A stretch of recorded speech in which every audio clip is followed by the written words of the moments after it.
Hello and welcome back to DevDive, a conversational podcast where we dive deep into the world of indie game development and uncover the stories behind the games that we love and that you should love as well.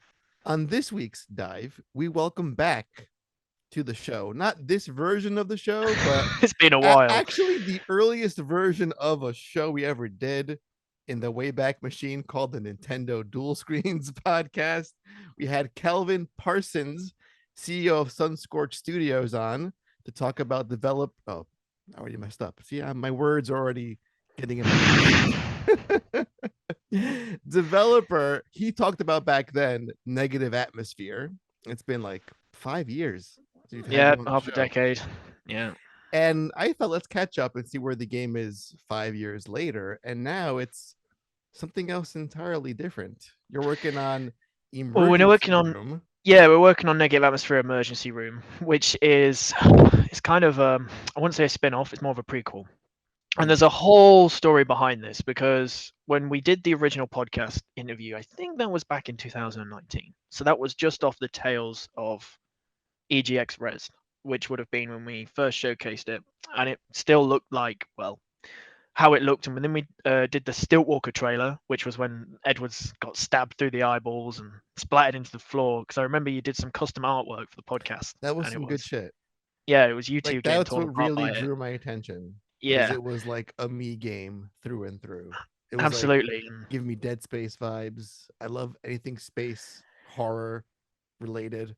So it was Yeah, good. It looked really and good. what's crazy is that ever since we put that out, and then we put together a vertical slice. So for people that are listening, want to know about game dev, a vertical slice is when you want to get a publisher, which are basically the people that give you the money and put your game on a storefront. You need to sell the game to them, but they're not just going to give you money because you've got an idea. You have to actually show them that you can execute it. And so if I went away and made the whole game and then went to a publisher, there'd be no point of having publishers. So you make something called a vertical slice. If you imagine like a cake or a pizza, basically just cutting straight through the middle of it. Now it's not a whole slice and it's not the whole pizza. It's just that tiny little bit through the middle that says, look, this is what we're going for. This is Mhm. what the studio can do. You've always got a very small window to do it because you typically have to use your own funding. A publisher won't pay for you to make a vertical slice. So we made a vertical slice, which we just call VS1 internally. So if I refer to VS1 in future, I'm referring to the first vertical slice.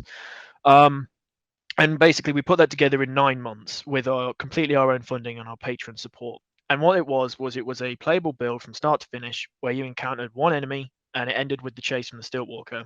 And that's what we actually put our gameplay trailer together with. So the Mhm. gameplay trailer that we put out, I think it was in 2021, was footage from the vertical slice, but filmed in a more cinematic mode. But all of that was actually filmed in game. So that was all in game graphics, in game visuals, in game combat. We just obviously edited it so it looked nicer and used a camera. So, you'd control the character and you film the character at the same time. And it was quite difficult to fight the enemies with that kind of setup. So there wasn't a whole lot of combat shown in that trailer for a reason, because it was impossible to actually attack them and animate the camera at the same time. So we did that, and then we had a lot of publisher attention from that gameplay trailer, because we always knew you can't fund any form of major development team full time, because when we made the vertical slice and when we made the build before, we were just doing it as a volunteer project. It was a hobby Mhm. project. None of us were getting paid. Then when we got the patron after we did that interview, it was not long after, we did start getting paid, but it was like, I don't know, like 200 quid for a month's worth of work. So it Mhm. was really more of like an incentive to stick around and work on this Right. project, but it wasn't like anyone was being fairly compensated because that's all we had. So we put that vertical slice together and we pitched it to publishers for a year. For every day, all year round, you would receive a mail from a publisher, and obviously I can't say who because they're all under NDA, and I'm Correct. not allowed to say who. But you'd get an email from a publisher. There might be a small one that has other games. There might be a massive mega, publisher that you've probably seen in the news. They're not doing so hot at the moment. Um, and basically what they do is they'd email you and they'd say, "Oh, we love your trailer. It's the best thing we've ever seen. Amazing. When can you send us a build?" And you send them a build. Right. 4 months later, they'd get back to you. Then they'd get back to you and they'd say, "Oh yeah, well we like the build that we've played, but it feels unfinished." Sure. Yeah, Isn't that the point? okay. We feel like you could have explored the gameplay concepts for the medical mechanics a little more. Okay. It didn't run very well on our computers. This sounds like a them problem, not a you problem. So we would get that kind of feedback, and then we would sit there in a meeting, and we'd sit down, and they'd say, and we beforehand we would have sent them a pitch document, right? So you make a pitch deck when you pitch your Mhm. game, which is basically like a PowerPoint slide of what is negative atmosphere, why should you buy it, what's unique about it, how long will it take to make, how much will it cost, what's the team, can we actually do it, where will we Right. sell it? Basically, you can just hammer through one of them in 30 minutes. So you send the pitch deck over, and it's got all this information in.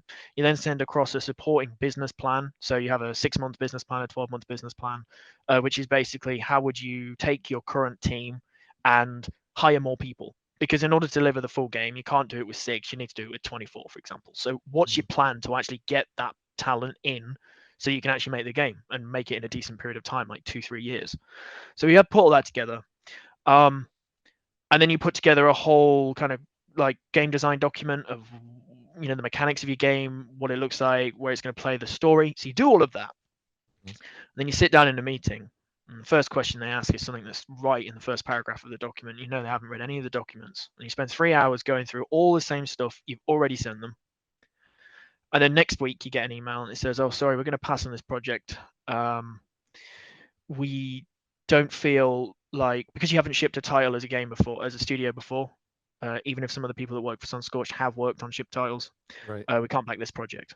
That's after 6-7 months of discussion, emails back and forth. And we did this with 40 different publishers. That's so bizarre because they know that going in that you're basically a new studio. I mean, it says on our website we're a Right. 10-man strong team, and I've been into meetings where they said, "So how big's your studio? Like 50 people?" And I was like, "Well, no, like 10 people, and we're all remote, and we were doing Mhm. this as a part-time project." And they're like, "Wow, but your game looks amazing." I was like, "Well, thanks. A lot of people have said that. It looks really, really good." Um, and then they go, "But what's your team shipped before?" And I'm like, "Well, if I'd shipped a game before, would I need a publisher? Because if it was good, it would have sold, and Right. so we would have just used the money to fund this ourselels." Mhm. And with Steam now, self-distribution, you don't need a publisher to distribute your game globally, Correct. because the Steam marketplace, Mhm. GOG, itch.io, as long as you just email someone and explain what you're doing and you have a product that isn't just a complete asset flip, you're probably going to get it on that storefront. Mhm. Um, Even if it so is in some cases, it may end up on a storefront too. exactly. I mean, with Steam, there's barely any quality control, as we're aware, because I mean, for example, um, when we put ER up on Steam, the two games above it afterwards were like anime Hitler simulator, you know, like I gotta straight get up. that at my wish list. It's just all kinds of incredibly strange games, and it's a very saturated storefront. So with Mhm. publishers, you could think, okay, maybe you can cut through it.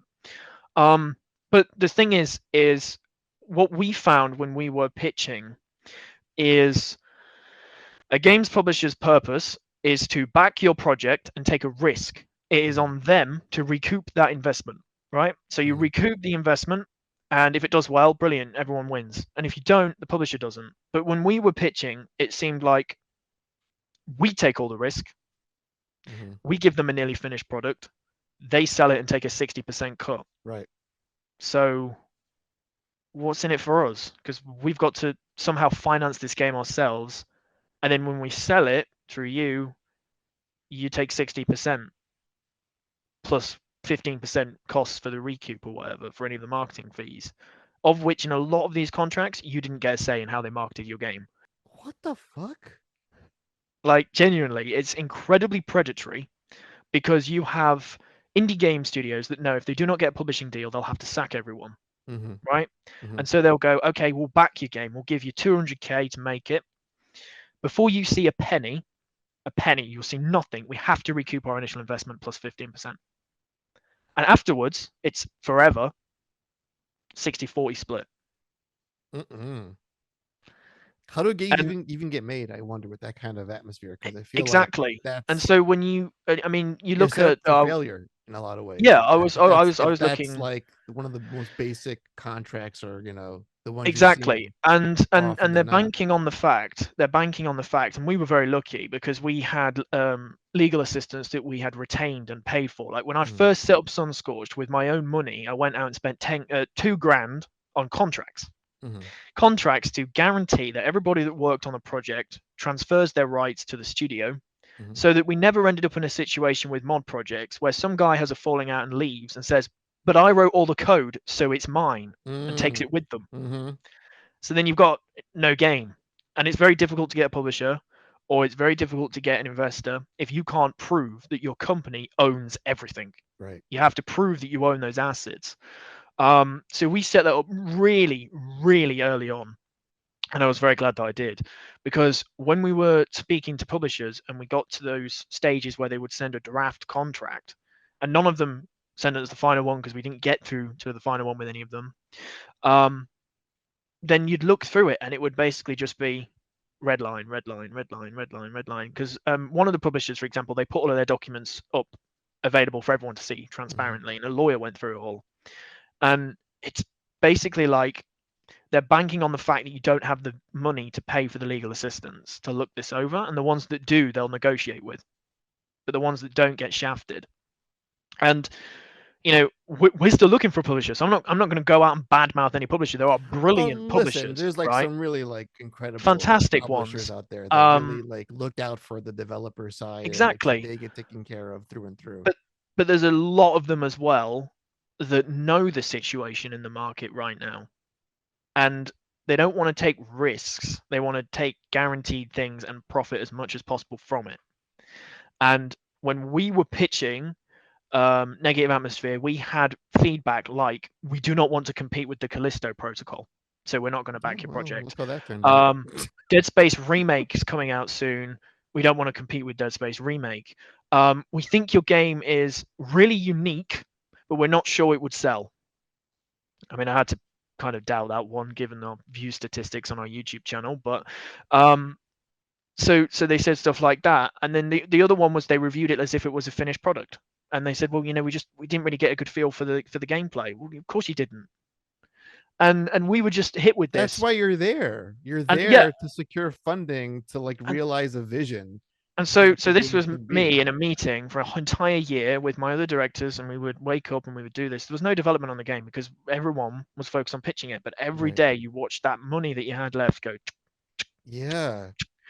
and And um it's not going towards development at that point. and, It's and exactly. And so what we did was, after spending hours pitching, um getting it, we got to a publisher that we were like, this is the one, it's going to work. We got all the way through to the final board approval. Sales comes back.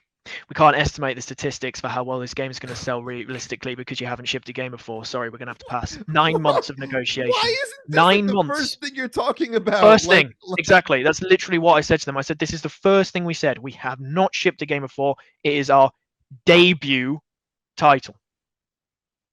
It Debut. just sounds like an excuse to get out at the very, very end if they're feeling And we, skittish we, we or felt like it was exactly that. So holy we shit. get rejected, and we realize, shit, we run out of money in 2 months.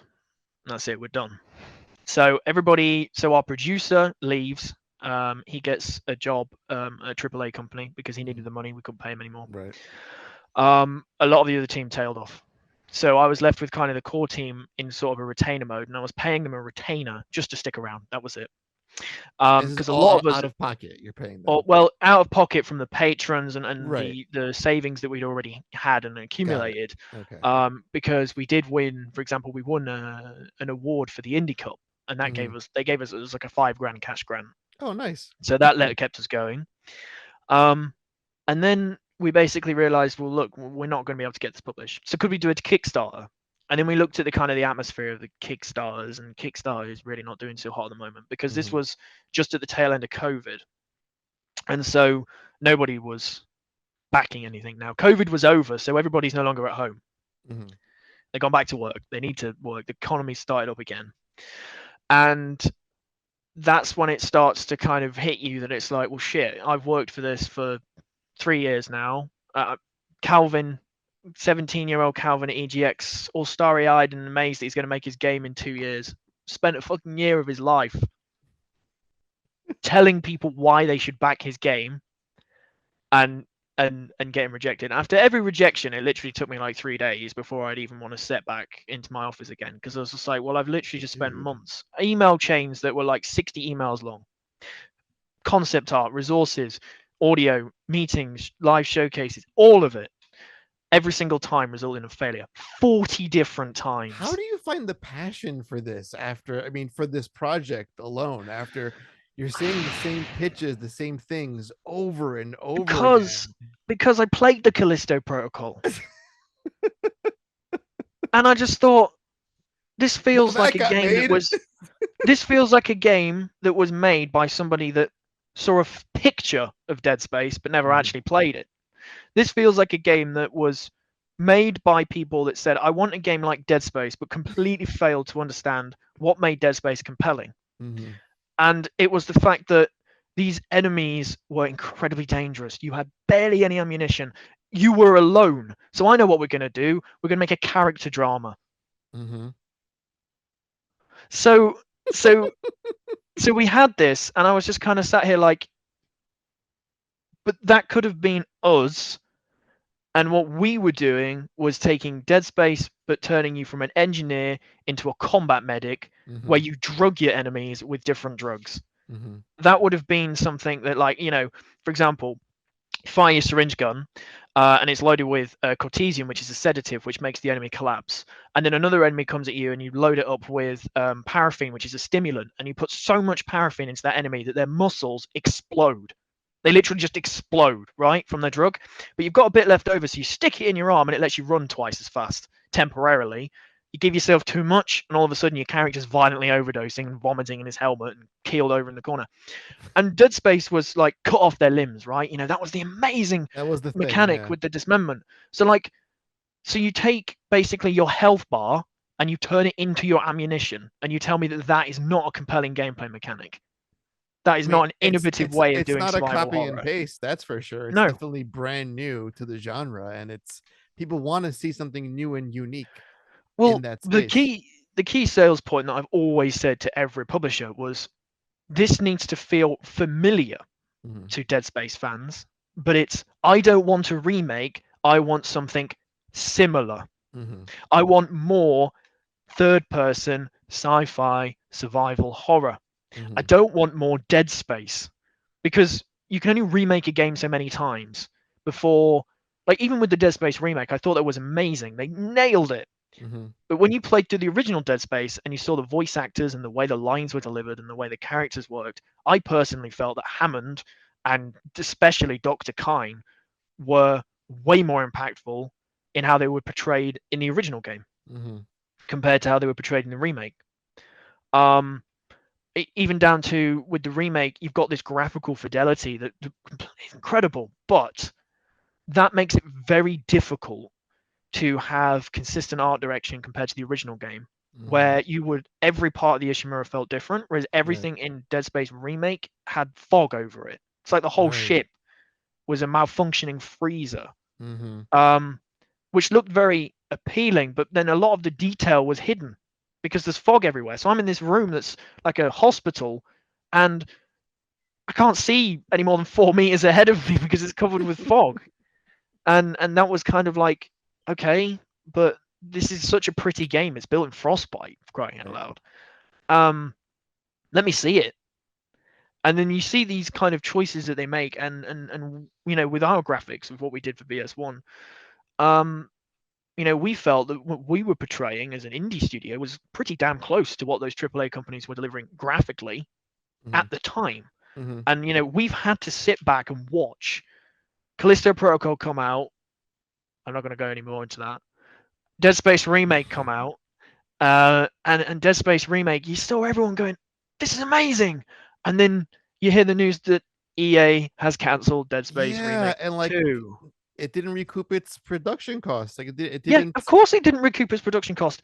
If it costs 30 million to make, and I'll just say again, we were pitching Negative Atmosphere to publishers, 2 years, 2 million. That was it. That's all we asked for. Okay, it was 60 million, I think, for the Dead Yeah. Space remake. So then when you think about it, when you make a sci-fi survival horror game, and this is what we Mhm. were telling publishers as well, it's a niche audience, right? So you Mhm. need to make a product that appeals to the entirety of that niche audience. Otherwise, it's not going to sell anything. But if you do that, you've got to make it quickly, and you haven't got to cost the world, because they will not buy a game that's $140 with a special edition pack, Right. because it's a single player game with 7 hours of gameplay that you only replay on a different difficulty level. Mhm. It's not Helldivers 2. So you can't put a 400-man dev team on it and spend 4 years on it, No. because you'll never recoup your costs. No. And And and only we were 2 telling million. this to publishers. Yeah. Yeah, so I mean, our burn rate, because we only estimate that we'd go up to about 20 people Mhm. from 10, our burn rate was estimated to be about £40,000 a month, Mhm. which we joked was probably striking distance Studios' coffee budget. And they had some layoffs too after that game Well, came out. striking distance afterwards. I mean, the guy that made it left. The guy that was like, founded the studio left. So I mean, that's never a good I just first love sign. how you you said that it was like someone saw a picture of Dead Space and made that game when the actual creator Well, of Dead Space was this is another involved in bit that that I have a game problem. and This is another bit. you still got it wrong. He was involved Yeah. in the development of Dead Space. He left before Dead Space 2. He didn't Mhm. wasn't involved with Dead Space 3, and on Dead Space the original, it was was it Michael Condrey Mhm. and Ian Millam that were the ones that were responsible for the visual look of it, Mhm. because Ian Millam was the art director, and Michael Condrey was the one that did a lot of the gameplay, who now works at Sledgehammer. Glenn Schofield was an executive producer. Mm. So when he left, yes, he would have had an understanding of how the game was made, but it wasn't entirely his idea. And this is another So thing that really irks me. none of the heart Just and because soul essentially Well, just is because yeah. one person worked on a team, right? You take the original Doom development team, right? Yeah. You take one of them out, you're not going to get the gold dust that that team put together, because that is why these layoffs hurt so much. To go back into the current industry Mhm. topics, because you end up with the fact that, and I've told everyone this, your studio's worth nothing if you don't have the team that actually built the product. Because just because you have a level programmer, just because you have a director that worked on the original game, like let's say Glenn Schofield, for example, right, Mhm. does not mean you will recapture the magic that was made by the Mm-mm. 40 other people when you built that production for 2 years.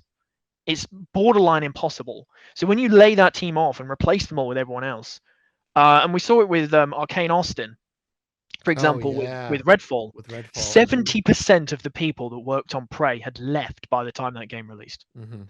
So that game was not built by Arcane Austin that we all know.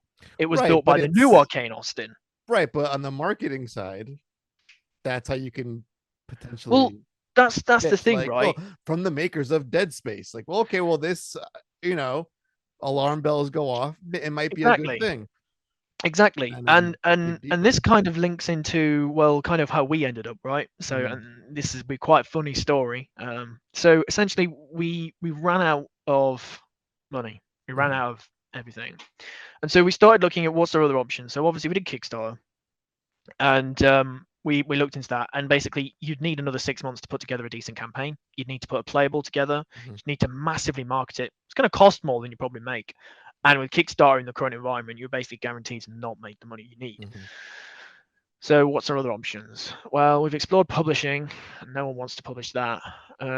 We've explored Kickstarter, Indiegogo, so crowdfunding. We know Mhm. that a Patreon on 2,000 a month, whilst it could keep us going, could never fund us to actually develop Fund the the whole game, game. yeah. Mhm.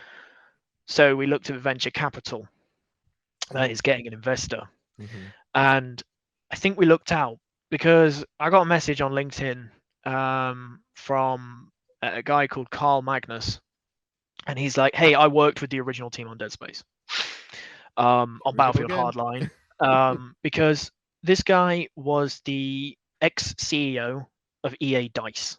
Oh EA shit. Dice that made Bad Company, EA Uh-huh. Dice that made Battlefield 3, Uh-huh. EA Dice that made Battlefield 4, and then I think he left after that. Okay.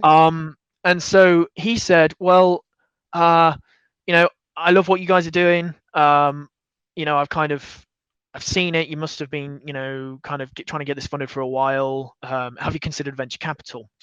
And I was like, who the hell does this guy think he is? And ignored him for 2 months. Then again, he reached out. Turns out it was actually legit, Mhm. like proper passionate interest. We send a build over, and he goes, well, basically, I'll give you, let's say, 400 grand, Mhm. £400,000. Right. Um, and that will allow you to expand, bring everyone on full time, figure out what you're going to do next. Because we know we're going to need a publisher for this, but you need money to get yourself to that point because Right. your current build clearly wasn't enough. Mhm. So we'll explore that. And so we took the offer in exchange for a percentage of the company, which was a very fair percentage at the time. Still a minority investor, so I'm still in control. I've not Mhm. had all the company taken off me. Took another 6 months to pull all the contracts together. It's a Swedish investment company, so it was British to Swedish law. So there was a Mm. lot of That back sounds and forth. complicated. Yeah. So we figured all that out. We got the money, and we kind of realized 400k current burn rate, bring everyone on, that gives us maybe a year. But we didn't get the investment in everything all in one go. We got the Mhm. first part, then we were going to get the second part later. So actually, we Mhm. only had like 150k. So that's 4 months. We figured out 4 months of funding. What do we do with it? And what we figured out was we cannot build another vertical slice in that period of Mhm. time that would be compelling. We needed to bring everyone back who was on a retainer. So there was going to be some time before we could bring everybody back into full. And a lot of the people that did work for us voluntarily, we didn't bring them back because they'd moved on to other things in the meantime. Right. And so what we did was we kind of went to our investor and we said, look, we're going to make a smaller project because we've been told time and time again we haven't shipped a project. So by God damn it, we're going to ship a project. We're going to, I don't care what it is, right? Is it a mobile game? It could be, something like Cookie Clicker. Doesn't matter. We Just need to to tick answer the that question, box. yes, we Well, yeah, did exactly. something. So they can say, oh, have you shipped a product before? Yes. Yep. So we went to him and he kind of said, well, okay, brilliant. That sounds great. We'll do that. That's a good usage of my money. Um, what do you want to do? And so we kind of came back and we sat down, and at the time Iron Lung was something that we had played, and we could make a game like Iron Lung in the Negative Atmosphere universe where like you're controlling like an escape pod after one of the ships happened, and there's a creature from our game in the back of the escape pod, and you have to like fight it off you whilst you're trying to pilot through an asteroid field. Something small, like a 30-minute long experience, like £2 on Steam, whatever, but we've shipped a title. Right. um or we could explore and we could get a bit more ambitious. And we already know we need to build these medical mechanics for the main game Mhm. because we want the drug system, we want the vitals, we want the way the enemies react. We want our character to have, realistic vitals, like the heart rate goes up, they breathe faster, etc. So what if we built a game set in a single room which showcased all of those medical mechanics, and we basically treated this like an R&D project whilst also shipping a game? And so he kind of said, okay, right, put together I don't know, like a representative example. So I took the assets from VS1 and I put one of the enemies on a table and I modeled a robot with arms, and it was basically pulling it apart from the perspective, and it was like malfunction, um, system error. It's like pulling the patient apart on the table, and I was like, but what if you were the robot? And he's Mhm. like, okay, I like that. We'll do that. So that's how Negative Atmosphere Emergency Room was born, Mhm. where you control basically the spider robot, which is a surgical robot, which is equipped with 4 major modes. So you have the scanner, which is like a full X-ray scanner, which is the same as what will be in the actual game, where you will scan enemies to identify weak spots on their skeletal structure. And for ER, for example, we have built a scanner that allows you to identify 85% of all the bones in the human body individually, and they all have Shit. unique information and data.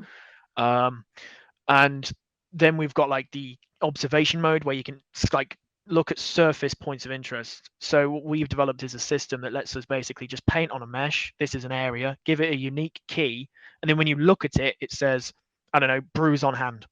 What do you want to do with it, right? And we can keep track of that data. Same way where in Resident Evil, for example, there was a level where you would shoot these enemies towards the end of the remake, but you can only see them through the heat scope. Mhm. I can't remember what exactly they were called, but you had to shoot like the parasites inside the enemies through Right. the heat scope, the thermal scope. And we thought, well, that was really cool. So we'll integrate that into kind of the scanner mechanics. And what we've built supports that, because not only can you see the skeleton, if you press shift, it swaps to another layer and you can see all the internal organs as well. And those internal organs are synced up with the actual vitals of the patient. So the heart's beating, the lungs are moving, stomach's gurgling. So you get this extra like level of realism. And we thought, well, okay, but we can't do that for all the enemies, and we can't Right. build a compelling vertical slice that demonstrates this. So what if instead this was set before the main game, and you were treating the people as the outbreak began to happen? Mm-hmm. So you have to perform surgery. Someone gets crushed by a crate because people are starting to mutate and things are starting to go wrong, Mm-hmm. and you have to, I don't know, amputate their arm. Or you have to perform an autopsy on somebody who was murdered in the cargo bay. And in order to do that, you've got to cut them open with a laser, look at their organs, kind of identify the cause of death. And it's kind of like a murder mystery. So for ER, we thought, okay, brilliant. Let's do that. We'll put that together. And then in basically in like 4 months, which is basically what we had, we built the first version of it, which was a training mission where, because Sunscorched Studios, our logo is a pineapple, as you can see here, Yep, there we it made is. it so you have to cut open a pineapple. That was the training mission, right? And then the second So one fun. was Zhao Feng's autopsy, where basically you had to um, patient's dead on the floor. You have to scan him for any bone damage, but we didn't get the X-ray system finished at the time, so it was very limited. You basically just glanced at his leg in the scanner mode. Um, and then you had to inspect the neck, because he had like a big cut across his neck and across the leg and then the arms, and you'd inspect all the parts of him, and if depending on how many points you inspected, the medical team came to a different conclusion. Oh, he was murdered, or oh, he must have had like a fall or something, and Mm-hmm. he'll be fine. Um, and then what you had to do was cut him open, but we didn't have the laser gameplay finished at the time. So when you go to cut him open, it just goes gameplay feature not finished, and then you hear the laser in the background. And what we did was we had the genius idea, or rather stupid idea, genius, depending on what way you look at it.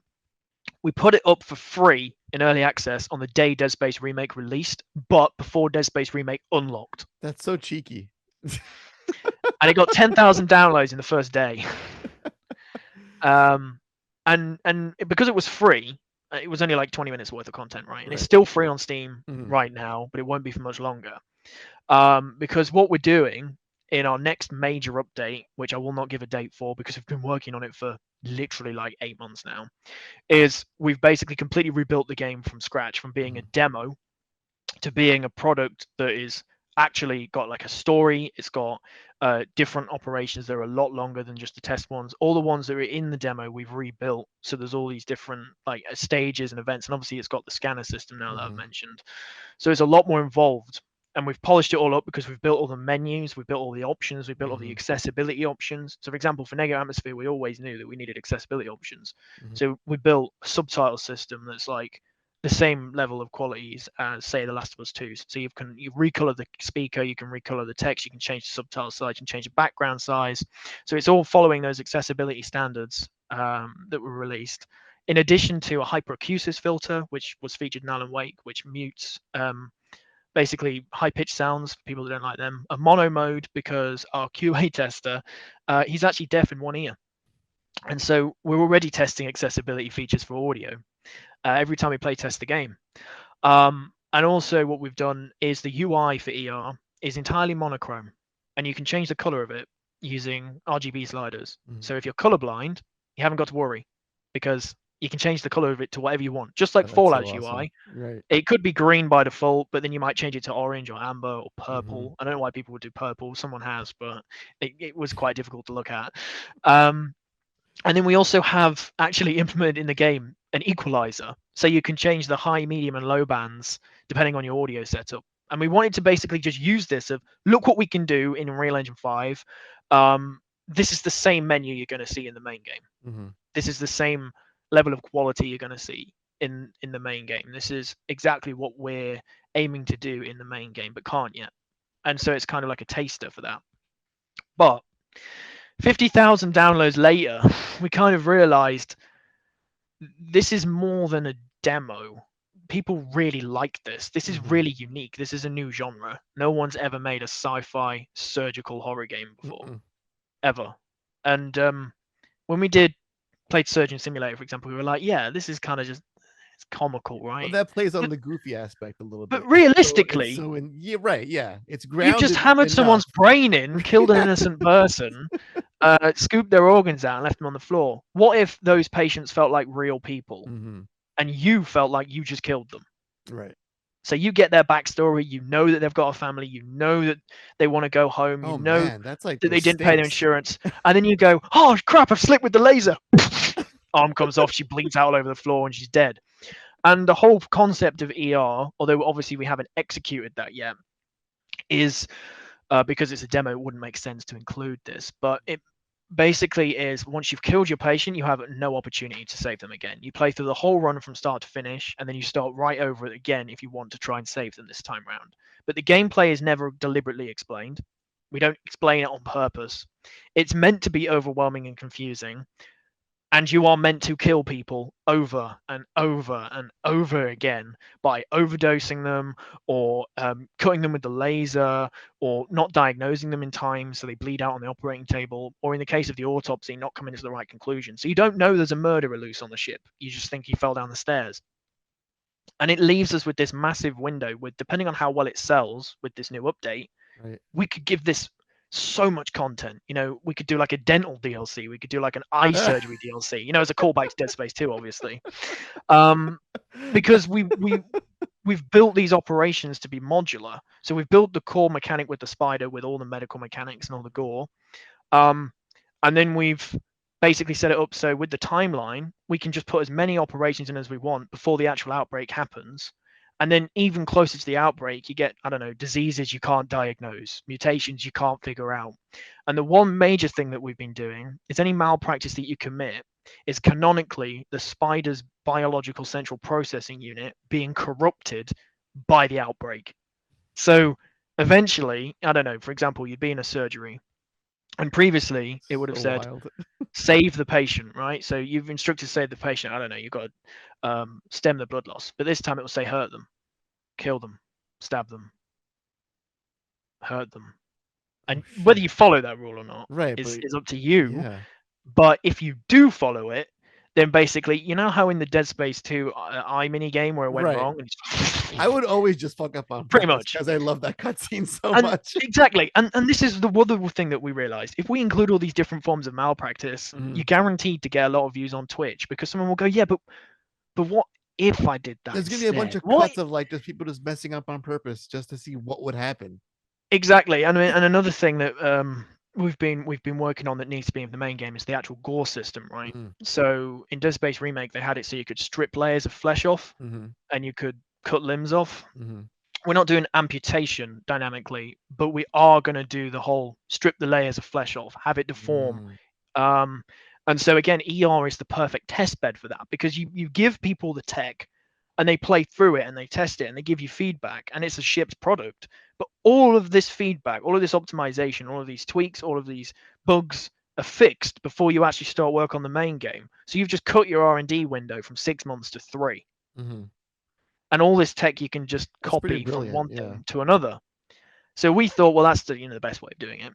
Then we thought, oh, this will be simple, right? We'll put the demo out, and we're like, next thing we're going to work on is a live patient, right? Because originally the build that we put out was just the autopsy and Mhm. the surgery, and that's the one you can play currently. And it hasn't been updated in 10 months, because for the last 10 months we've been figuring out. So we've got a heart rate, but how do we simulate blood pressure? How do we simulate their blood oxygen? How do we simulate their blood volume? And how is that all affected? So the higher their heart rate, the higher their blood pressure. But then what if they're bleeding out? That means you go into hypovolemia, which means your heart rate climbs to try and make up for the fact that you're losing blood. And we were like, okay, we've got to figure all that out. And then obviously we had to do all the motion capture for the nurse Mhm. who's actually in the room. Um, and so we secured a second investment from our investor, because he was basically like, what you're doing is really, really cool. And either this will be the thing that defines the studio, this will be your debut title, and then you can Mhm. make Negative Atmosphere without a publisher, Mhm. or it will be enough to get a publisher once you've made another vertical slice. And so we're using, um, basically, we're in a position where ER is in the next few months, I'll say, um, we're going to find out whether that is what we're going to be leaning into and then Mhm. revisiting the main game. or whether it's just going to be the tick box that we needed to ship that next title. Either way, negotiations with publishers will need to continue. I just We're love going to need, how this yeah, whole thing, like this brand new game, basically was born out of the spite. yeah, well, not spite. Well, yeah, but like it's oddly cyclical. Like you needed this thing to make the first thing, and then now this is gonna help fund the first thing. It's like it's so weird how this whole thing panned out for you guys.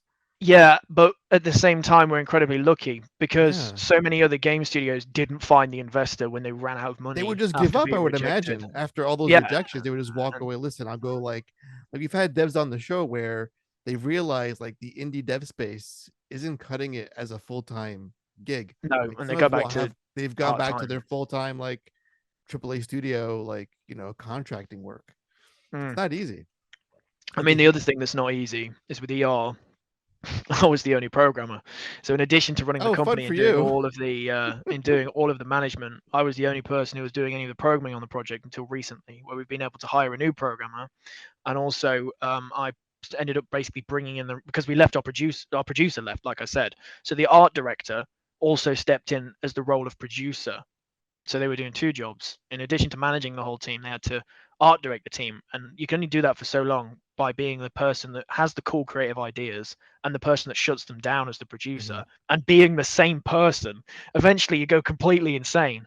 And so that point was reached and we brought on another producer. And now we're kind of at a point where everything's sort of stabilized. We've been working really diligently and really hard with ER. But the thing is, when you make a game that doesn't have something to benchmark it against, Mhm. it's very difficult to know if what you're making is compelling or good or you know when you play Dead Space you can say, oh, I want my gunplay to feel like Dead Space, I want my Mhm. gunplay to feel like Helldivers, I want my character to move like it does in Resident Evil. And when you play ER you're like, I want the spider to move like shit I'm Where gonna do have to you come up with this myself. yeah, where do you look to for those kind of I want the core gameplay loop to be like intense and challenging, but at the same time, you need to be juggling all of these features and stuff in the background. How do we convey that information to the player without overloading them, but also not giving them enough? In the end, we ended up going with we have an EKG monitor in the room with all of the vital stats on it that you can see diegetically in the world space. And you can just zoom in on it to see their stats. And that's it. That's what we ended up doing. Um, and it's always so incredibly like validating because like for example I can say about this tech because this is in the current build, but for Mhm. example the tech for when you put the needle in someone's skin, so when you put your needle in skin it deforms and you get like a patch of skin around it and it kind of bulges up and then obviously the needle goes through and it deflates again. Mhm. We had to simulate that tech on our patients for when you do an injection or do a sample, so we built that technology. We found a developer who had built this tech for, how should I say, jiggle physics, and we Got it. licensed Mhm. it from him. Got the Mhm. developer to work for us on a freelance basis to implement it and give us a license. As long as we don't make any not safe for work games with that technology, the license conditions are all good. We don't plan on that. But basically, integrating that kind of technology, that's not been done before. No one's Mhm. done that. No one's had to sit down and think, so how does their skin deform when I shove a needle through it Mhm. in Unreal Engine 5? And every other medical simulator that we played, for example, it was all either managing the hospital directly, so you're like a hospital manager, or it was a training sim for actual doctors. So, and this will get a bit dark here. So, what we did when we Right. were working on the project is we interviewed some doctors, and we interviewed a pediatric trauma surgeon Oh from shit. California, Uh-huh. and he basically said the one thing that regardless of how realistic your game is, if you Mhm. can convey the fact to the player that you cannot save everybody no matter how good you are, some people will just die and you have to live with that, Mm. then you will have basically built the ultimate horror game. because you go into a surgery knowing you've got all this equipment, and Mhm. we have the patient screaming and talking, and they're saying, I don't want to die, I don't want to die. No matter what you do, we still kill them. There's no way you can actually save them, That except is unless you do this intense. very specific sequence. And we don't tell you what that sequence is, because in real life, surgeons don't know that. Right. Some people just don't react well to drugs. Some people will have an allergic reaction to Right. anesthetic and never wake up. Some people will bleed out on the operating table because you accidentally nicked an artery and didn't realize until it's too late. Um, Holy how do you shit. make a gameplay mechanic Right. that conveys that? That's kind of been our challenge.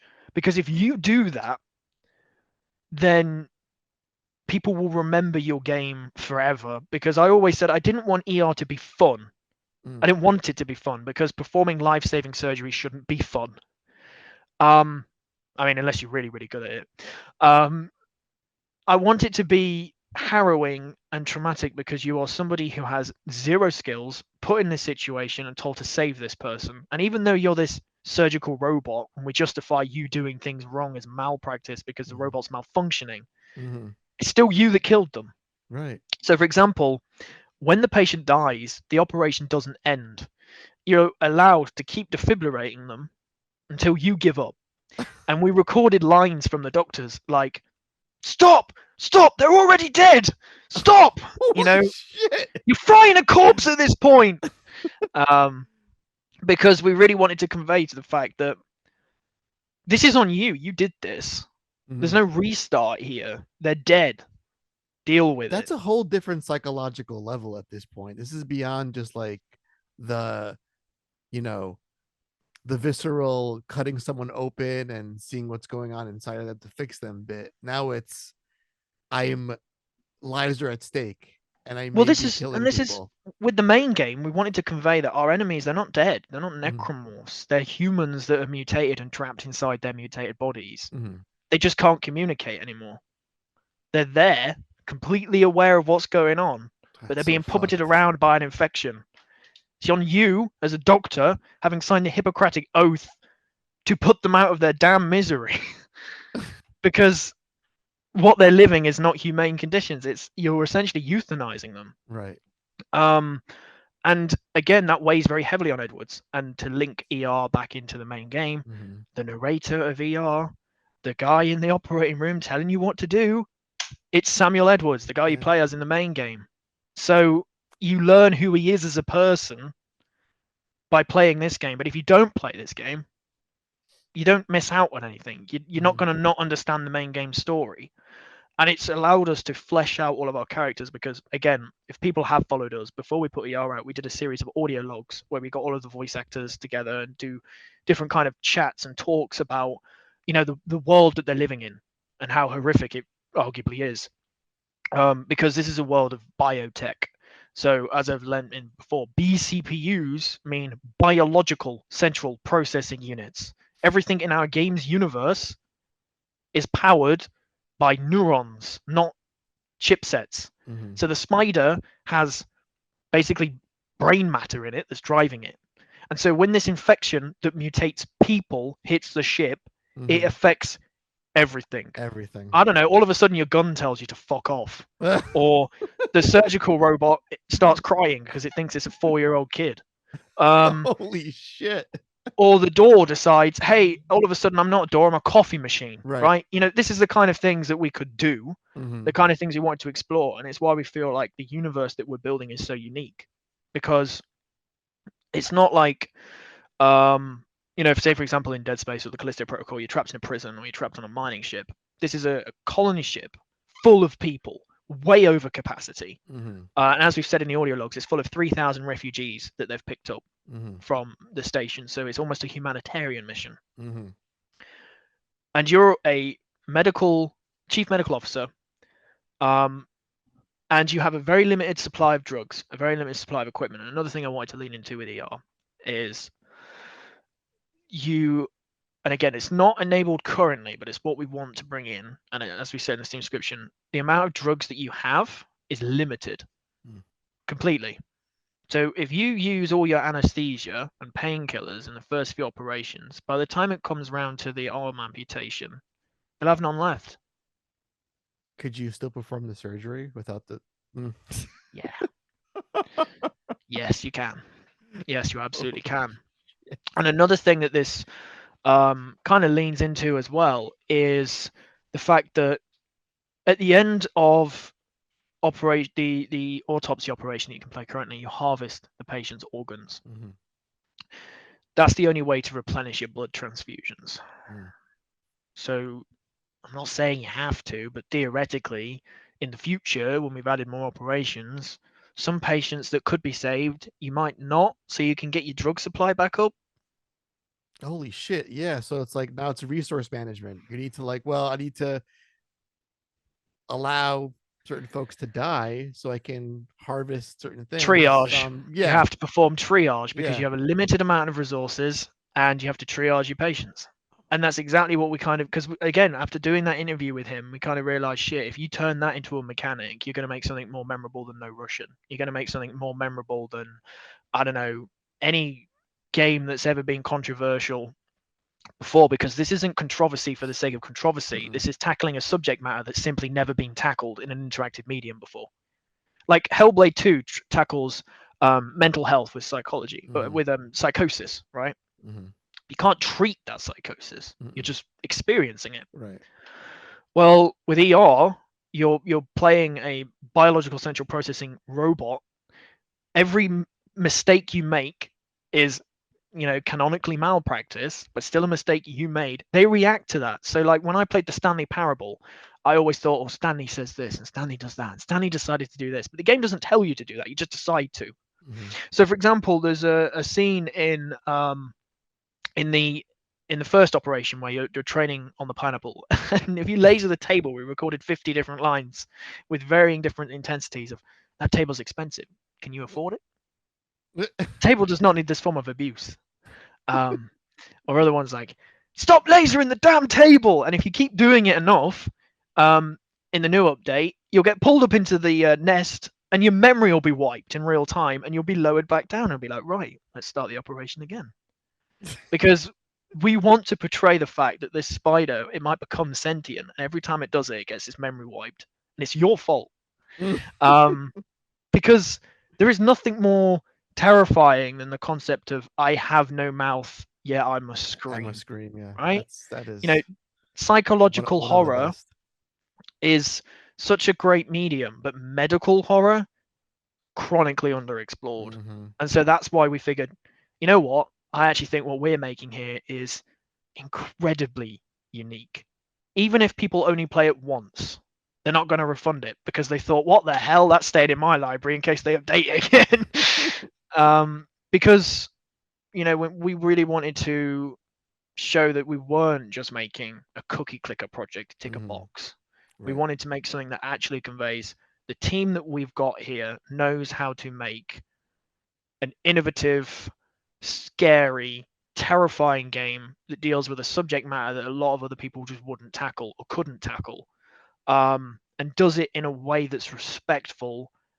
Because like the one thing that we say is like the surgeries that you do, the medical drugs that you use, they don't exist. Paraffin is not a real drug. Nanite spray is not a real drug. So we can make it do whatever we want, without having to say, oh, they wouldn't really use that in a Mm-hmm. surgery. They'd use this, or they use that. Obviously, it also gets around the fact that if you use morphine and heroin, you get banned in Australia. But if you use paraffin, cortesium, and nanite spray, they don't exist. So you Right. can't say that it's using drugs. Um, and that's just kind of like the main thing that we really wanted to go for with this, and we really went for it. And that's what we've been doing, that's what we've been working on. That's why we kind of just vanished, because we put it out, we got the feedback we needed, we knew Mm-hmm. what we had to change, and we just literally sat down. And for the past 8 months, we do a 4-day work week at Sunscorched for everyone. We do Tuesday through Friday for everyone. I say everyone, but I run the company, so not me, because that's just what you do when you run your own business. It is kind of your life, whether you like it or not. And I thankfully, I do like it. Um, and so basically, we've just been hammering through, how can we make this something that someone sits down, plays, they fuck up, and they go, "Oh shit, I did that. I did that." Mm-hmm. Because if you can get a Twitch streamer to I experience am a that, monster. Exactly. If you can get a Twitch streamer to experience that, if you can get a YouTuber to experience that, then you're going to get all kinds of weird video essays on YouTube that are 4 hours long about how the game changed their entire perspective on their life. And that's great promotion.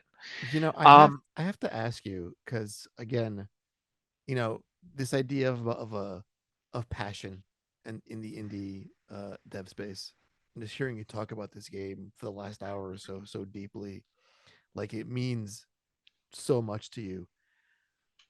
Why does this mean so much to you? Because you could have easily, you're a talented developer, you're skilled as a programmer, you know artistically with your team. You could have said, this isn't going to work, I could do something else with my yeah, talents. But you're absolutely. you're still in it, in this. Why does this matter I think so that much to you? the main reason this matters more than anything is the team that I've assembled, the team that I've built over the past 5 years of Mhm. 11 core people that I've worked with day in and day out, know incredibly well. Although, admittedly, I've only met one of them in real life because we're all remote. Which is funny, really, when you think about it. Um, I would never be able to assemble that team again. Mm. And that team is passionate about sci-fi survival horror. That is what they love. That's what they live and breathe. So if I gave up, I'd be working for another company working on something that I wasn't really, maybe it's not a game that I'd actually play. Mhm. Whereas with this is the game I want to play. And it always goes back to the fact that when we made the original EGX build, it was like, no one's built another Dead Space. I want a game like Dead Space. Fine, I'll do it myself. Right. And I've stuck by that. Lo and I'll behold, do it yeah. myself. Mhm. If no one wants to make a sci-fi surgical, sci-fi horror game, I'll do it myself. Um, because when I first kind of came up with the concept and I played through it, I kind of realized, you know what? This is something that's never been done before, ever. So we should probably really heavily lean into that. And ever since, it's like, I come into work every day and the people around me are bored as hell when I show them, a new update. And I'm like, yeah, look, their arm falls off now, blood spurt and everything. They're like, yeah, that's cool. We've seen it all before. But then the thing is like, you're never going to get it until you sit down and play through it all in one go. Mhm. Same with the Fallout show. Screenshots of the Fallout show. Wow, yeah, that looks like Fallout. Yeah. Watching the Fallout show, I've just sat here for 8 hours and now I need Yeah. to go make dinner. Yeah.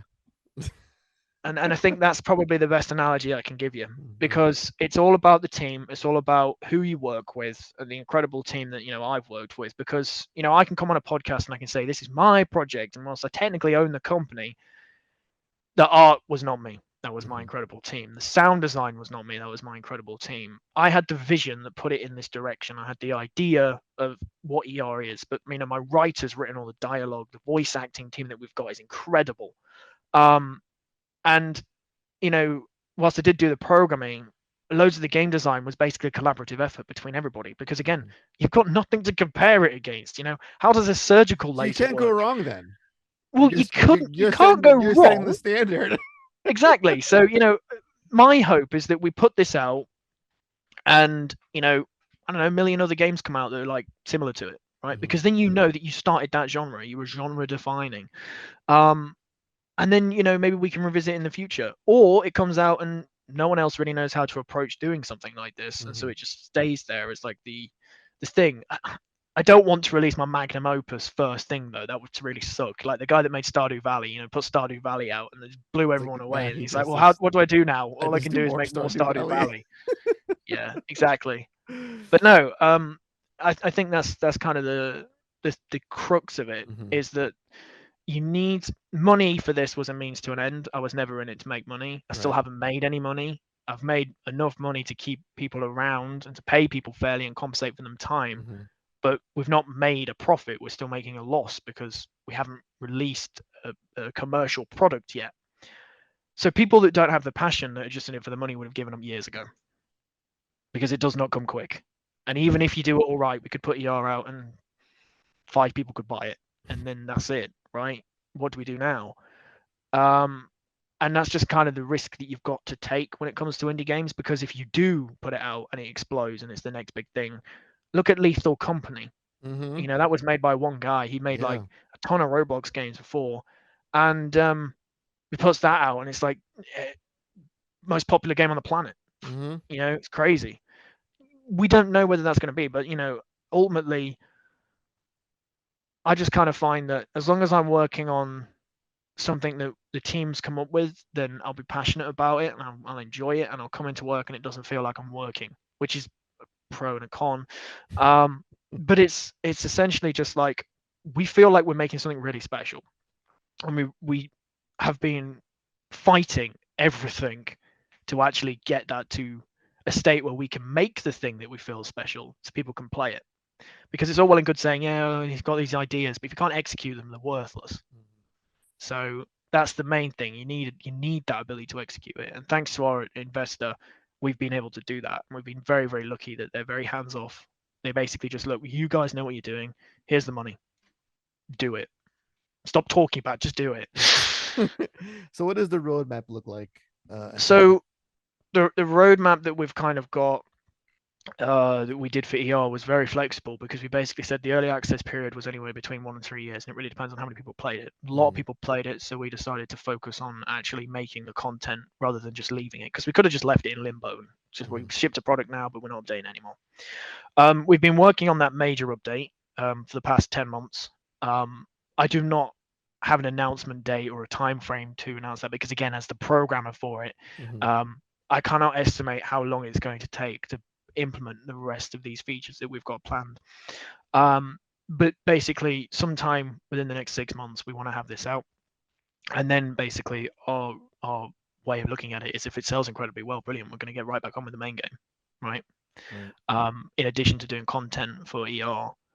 And if it doesn't, then we'll just have to reassess and look at something else, speak with our investor and say, okay, well, this didn't work out, but we have shipped a product now. What do we do next? Do we pitch to publishers? Do we make another smaller project? Do Mhm. we pivot to outsourcing, which a lot of game studios do? So you make other people's games for them, Mhm. work for hire. Right. Basically, I'm confident that with the team that I've built, as long as they're working on something, then we'll be able to stick around and keep doing it, because the quality of what we produce and what we've made so far can kind of prove that we can do that, from the sound design to the graphics to the trailers. I mean, even making trailers for other games is something I enjoy. Mhm. um but yeah, there's no real way of kind of foreseeing it, because I've had to plan my whole life 1 month ahead, because we'd always run out of money in 1 month, right? And so for the first time in forever, we've got funding where we know we can just keep working on the thing that we want to do and not worry about having to raise funds or needing more patrons or needing to do a Kickstarter or having to take out a loan. Um, and that's incredibly liberating. So the more teams that can be in that position, the better, because you do not do your best work when you know that if you don't get your work finished within the next month, you'll be kicked out your house or you'll be eating block noodles with your parents. Uh, that's the kind of thing that people face.